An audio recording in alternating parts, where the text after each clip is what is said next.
ഞാനിപ്പോൾ വന്നില്ലായിരുന്നെങ്കിൽ എന്താകുമായിരുന്നു? ഈ എരണം കെട്ടവൾ ഇവനെ വിളിച്ച് അകത്ത് കയറ്റില്ലായിരുന്നോ? ഉറഞ്ഞു തുള്ളുകയായിരുന്നു സുമിത്ര. അത് കേട്ട് പുറകുവശത്തെ മതിലിനരികിൽ പേടിച്ചരണ്ട് നിൽക്കുകയായിരുന്നു മീനുവും ഒരു ചെറുപ്പക്കാരനും. വാടി അസത്തെ, നിനക്ക് എന്തിൻ്റെ കുറവാണെന്ന് അറിഞ്ഞിട്ടേ ഉള്ളൂ. അവളുടെ മുടിയിൽ കുത്തിപ്പിടിച്ച് ശക്തിയോടെ വലിച്ചിഴച്ചു സുമിത്ര.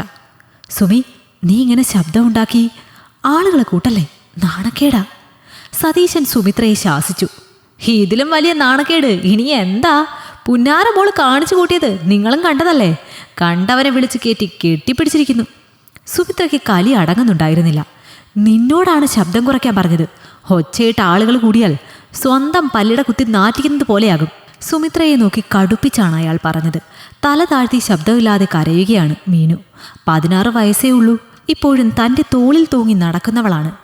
അവളാണിപ്പോൾ നടുരാത്രിയിൽ ഇരുട്ടത്ത് ഏതോ ഒരുത്തരുമായി ചേർന്ന് നിൽക്കുന്നത്. വല്ലാതെ ദാഹിച്ചപ്പോൾ അല്പം വെള്ളം കുടിക്കാനായി അടുക്കളയിൽ വന്നതാണ്. അപ്പോഴാണ് പിറകുവശത്ത് ആരുടെയോ സംസാരം കേൾക്കുന്നത്. അടുക്കള വാതിലും ചാരിയിട്ടേ ഉള്ളൂ. കള്ളന്മാരുടെ ശല്യം പതിവാണെന്നുള്ളതും കഴിഞ്ഞ ദിവസം കൂടി രാഘവന്റെ വീടുമതിലിലൂടെ ആരോ ചാടി ഓടുന്നത് കണ്ടുവെന്ന ഓർമ്മയും കൊണ്ട് ഒരല്പം ഭയം തോന്നിയാണ് ടോർച്ചുമായി വരാൻ സുമിത്രയോട് പറയുന്നത്. ആരാണെന്ന് ചോദിക്കും മുൻപേ ഇരുട്ടിൽ പിടഞ്ഞു മാറിയ 2 ശരീരമാണ് ആദ്യം കണ്ടത്. ടോർച്ചിന്റെ വെട്ടത്തിൽ അത് തൻ്റെ മകളാണെന്നും കൂടെയുള്ളത് ഒരു ചെറുപ്പക്കാരനാണ് എന്നറിഞ്ഞതും നെഞ്ചിലൂടെ ഒരു കൊള്ളിയാൻ മിന്നി. അപ്പോൾ തുടങ്ങിയതാണ് സുമിത്ര മീനുവിനോടുള്ള പരാക്രമണം. രാത്രി ഏറെ ആയതിനാൽ എല്ലാവരും ഉറക്കത്തിലാണ്. ശബ്ദം കേട്ട് വന്നാലുണ്ടാകുന്ന പേരുദോഷം ജന്മം മുഴുവൻ മാറില്ലെന്ന് ഓർമ്മിപ്പിച്ചപ്പോഴാണ് അവൾ അടങ്ങിയത്. പിന്നെ 2 കൈയും തലയിൽ താങ്ങി പദം പറച്ചിലായി. വിങ്ങിക്കരയുന്നുണ്ട് മീനു. അറിയാതെ പറ്റിയതാണമ്മ, ആദ്യമായിട്ടാണെന്നൊക്കെ ന്യായീകരിക്കുന്നവളെ കണ്ടപ്പോൾ മുഖമടച്ചൊന്ന് കൊടുക്കാനാണ് തോന്നിയത്. പക്ഷേ അത് ശരിയല്ല എന്ന് തോന്നി സതീശന്. ഒന്നും പ്രതികരിക്കാനാവാതെ ആ ചെറുപ്പക്കാരനും തല കുനിച്ച് അതേ നിൽപ്പായിരുന്നു. അയാൾ അവനെ ഒന്ന് നോക്കി. 21 വയസ്സിലധികം കാണില്ല. വെളുത്ത് വട്ടമുഖമുള്ള സുന്ദരനാണ്. ആരുമൊന്ന് നോക്കും. തൻ്റെ നേർക്ക് അടുത്ത സതീശനെ കണ്ടതും അവനൊന്ന് വിറച്ചു. നിന്റെ പേരെന്താ? അവൻ്റെ തോളിൽ പിടിച്ചുകൊണ്ട് സതീശൻ ചോദിച്ചു. ജിനിൽ. ഇവള് വിളിച്ചിട്ടാണോ നീ വന്നത്? അതിനു മറുപടി കൈകൂപ്പി ഒറ്റ കരച്ചിലായിരുന്നു. അല്ലെങ്കിളെ, മീനു പറഞ്ഞിട്ടല്ല.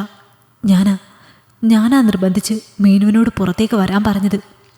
അവൾ ഒരു തെറ്റും ചെയ്തിട്ടില്ല. പുറകെ നടന്നതും ഇഷ്ടമാണെന്ന് പറഞ്ഞതും ഒക്കെ ഞാനാ. വേണ്ടെന്നേ മീനു പറഞ്ഞിട്ടുള്ളൂ. പക്ഷെ അവളെ ഒത്തിരി ഇഷ്ടമുള്ളത് കൊണ്ടാണ് വീണ്ടും പുറകെ നടന്നതും തിരിച്ച് ഇഷ്ടമാണെന്ന് പറയിച്ചതും.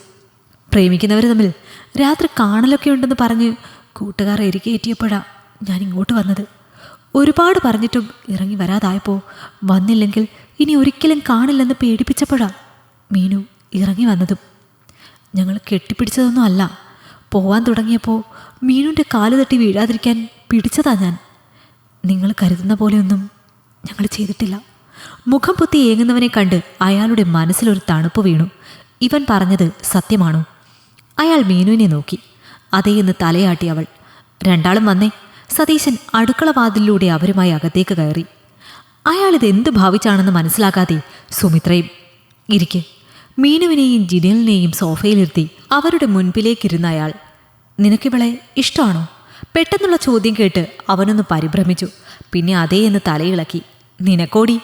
മീനുവിനോടായിരുന്നു ആ ചോദ്യം. അവളൊന്നും മിണ്ടിയില്ല. കണ്ടോ ഇവൾക്കുത്തരവില്ലാത്തത്? ഒരു ദീർഘനിശ്വാസത്തോടെ അയാൾ അവരെ നോക്കി. ഈ പ്രായത്തിൽ ആണും പെണ്ണും തമ്മിൽ പരസ്പരം ആകർഷണം തോന്നുന്നതും പ്രേമിക്കുന്നതും ഒക്കെ തെറ്റായ കാര്യമല്ല. നിങ്ങൾ വലുതായി എന്ന് ശരീരം കാണിച്ചു തരുന്ന അടയാളങ്ങളാണ്. എതിർ ലിംഗത്തിൽപ്പെട്ടവരുമായി ആകർഷിക്കപ്പെടാനും ലാളിക്കപ്പെടാനും ഒക്കെ ആ സമയത്ത് തോന്നും. ഞാനും നിങ്ങളുടെ അമ്മയും എല്ലാം അതെല്ലാം അനുഭവിച്ചു വന്നവരാണ്. പക്ഷേ പ്രായത്തിൻ്റെതായ ഇത്തരം ആകർഷണീയത കുറച്ചു നാളെ ഉണ്ടാകൂ. ഒരു ഭംഗിയുള്ള കളിപ്പാട്ടം വാങ്ങിക്കൊണ്ട് നടന്നിട്ട് അതിലും നല്ല മറ്റൊന്നിനെ കാണുമ്പോൾ പഴയ കളിപ്പാട്ടം മാറ്റി വെക്കാറില്ലേ? അതുപോലെ പ്രേമം എന്ന് പറയുന്നതും അങ്ങനെയാണ്. അത് വെറും ശരീരത്തിൻ്റെ ആകർഷണമല്ല, മനസ്സിൻ്റെയാണ്. ഒന്ന് കണ്ട് സംസാരിച്ചാലോ തൊട്ടാലോ ഒന്നും പ്രേമമാവില്ല. ജന്മം മുഴുവൻ ഒരാളെ തന്നെ വേണമെന്ന് മനസ്സ് പറയുന്നതാണ് പ്രേമം. നിങ്ങൾക്കിപ്പോൾ ഞാൻ പറഞ്ഞ കളിപ്പാട്ടം പോലെയാണ് ഈ ഇഷ്ടം. കുറച്ച് നാൾ കഴിഞ്ഞാൽ അത് മാറാം. അപ്പോൾ പരസ്പരം പഴിചാരാനോ കുറ്റപ്പെടുത്താനോ ഉള്ള സാഹചര്യം ഉണ്ടാക്കാതെ ഇരിക്കുക. കൂട്ടുകാർ പറയുന്നതൊക്കെ കേൾക്കുന്നത് നല്ലതാണ്. പക്ഷെ ചെയ്യുന്നത് നല്ലതാണോ ചീത്തയാണോ എന്ന് തിരിച്ചറിയാനുള്ള ബോധം ആദ്യം ഉണ്ടാവണം. ഓരോന്നിനും സമയമുണ്ട്. പഠിക്കേണ്ട പ്രായമാണ് നിങ്ങളുടേത്. ഓരോന്നറിഞ്ഞും കേട്ടും പതിയെ വളരേണ്ട പ്രായം. അതിലൂടെ നല്ലതിലൂടെ നടക്ക്. എന്നിട്ട് അവസാനം തിരിഞ്ഞു നോക്കുമ്പോഴും ഈ ഇഷ്ടത്തിൽ തന്നെയാണ് നിൽക്കുന്നതെങ്കിൽ അവിടെയാണ് പ്രണയം തുടങ്ങുന്നത്. മനസ്സിലാകുന്നുണ്ടോ നിങ്ങൾക്ക്? സതീശൻ ഒരു പുഞ്ചിരിയോടെയാണത് ചോദിച്ചത്. ആ പുഞ്ചിരി ഉള്ളിൽ പടർത്തുന്ന തണുപ്പറിഞ്ഞ് അവൻ അയാളുടെ കൈകൾ കൂട്ടിപ്പിടിച്ച് നിലത്ത് മുട്ടുകുത്തി. മനസ്സിലായിച്ചാ, ഇനി ഞാൻ മീനുവിൻ്റെ പിറകെ നടക്കില്ല. അച്ഛൻ പറഞ്ഞതുപോലെ പഠിച്ച് നടന്നു തുടങ്ങട്ടെ. വഴി തീരുന്നിടത്ത് നിന്ന് നോക്കുമ്പോഴും ഇവളെ കണ്ടാൽ അന്ന് ഞാൻ തിരികെ വരും. ഉറപ്പുണ്ടായിരുന്ന അവൻ്റെ ശബ്ദത്തിൽ. തല ഉയർത്തി തന്നെ മുൻവാതിൽ തുറന്നിറങ്ങി പോയവനെ നോക്കവേ പുറകിലൂടെ 2 കൈകൾ അയാളെ ചുറ്റിപ്പിടിച്ചു. പുറത്ത് നനവിൻ്റെ ചൂട് പടരുന്നതറിഞ്ഞ് അയാൾ പുഞ്ചിരിച്ചു. സോറി അച്ഛ, ഞാൻ ഇനിയൊന്നും. അവളെ പറയുവാൻ അനുവദിക്കാതെ നെറുകയിലൊന്ന് തഴുകി സതീശൻ. 2 കൊടുത്ത് അടിച്ചിറക്കി വിടേണ്ടവനെ സ്നേഹത്തോടെ പറഞ്ഞു വിട്ടതിൻ്റെ മിഴിച്ചിലായിരുന്നു സുമിത്ര. അയാൾ എന്താണ് അങ്ങനെ പെരുമാറിയതെന്ന് മനസ്സിലാകുന്നുണ്ടായിരുന്നില്ല അവർക്ക്. പക്ഷേ അയാൾക്കറിയാമായിരുന്നു അതിൻ്റെ ഉത്തരം. മക്കളെ നേർവഴി നടത്താൻ ഏറ്റവും നല്ല ആയുധം സ്നേഹമാണ്. സ്നേഹത്തിന് മുന്നിൽ തല കുനിക്കാത്തവരാരും തന്നെയില്ല എന്ന്. ഈ കഥ നിങ്ങൾക്കിഷ്ടമായെങ്കിൽ ലൈക്ക് ചെയ്യൂ. നിങ്ങളുടെ അഭിപ്രായങ്ങൾ കമന്റായി രേഖപ്പെടുത്തൂ. കൂടുതൽ കഥകൾ കേൾക്കാൻ ഈ ചാനൽ സബ്സ്ക്രൈബ് ചെയ്യൂ.